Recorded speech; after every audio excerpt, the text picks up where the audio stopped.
उद्या म्हणजे 14 एप्रिल रोजी डॉक्टर बाबासाहेब आंबेडकरांच्या जयंतीनिमित्त पुणे आणि पिंपरी चिंचवड शहरातल्या वाहतुकीत मोठे बदल करण्यात आले आहेत।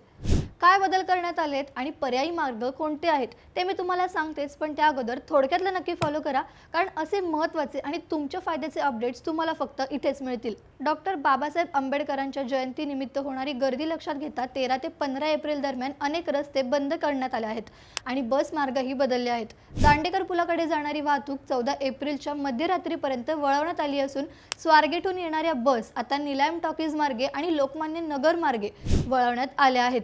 पुणे स्टेशन परिसरातील बस आता नरपतगिरी चौक, केएम हॉस्पिटल, एम्प्लॉयमेंट ऑफिस आणि रास्तापेठ पॉवर हाऊस मार्गे वळवण्यात आल्या आहेत। तसंच लालदेव, पोलीस मुख्यालय आणि आळंदकर चौक या भागातूनही प्रवासाचे मार्ग बदलले आहेत।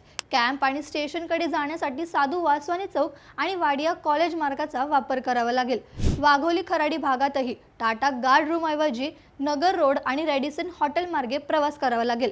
पिंपरीमध्येही डेअरी फार्म ग्रेड सेपरेटर आणि ऑटो क्लस्टर मार्गे वाहतूक वळवण्यात आली आहे। विशेष म्हणजे 15 एप्रिलला सांगवी आणि राटणी परिसरात मिरवणुका असल्यामुळे सायंकाळी 5 ते रात्री 10 वाजेपर्यंत वाहतूक पूर्णपणे बंद असेल। राटणी फाटा ते शिवाजी महाराज पुतळा हा मार्ग बंद असल्याने वाहन चालकांनी काळेवाडी फाटा मार्गाचा वापर करावा। कुणाल हॉटेल ते नासनाते वस्ती दरम्यान अवजड वाहनांना बंदी असून फक्त रुग्णवाहिकांना सूट देण्यात आली आहे। मग यातील तुम्ही कोणत्या भागाचा रोज वापर करता आम्हाला कमेंट्समध्ये नक्की सांगा। ही रील जास्तीत जास्त लोकांना शेअर करा आणि थोडक्यातला फॉलो करायला विसरू नका। बातमी म्हणजे थोडक्यात।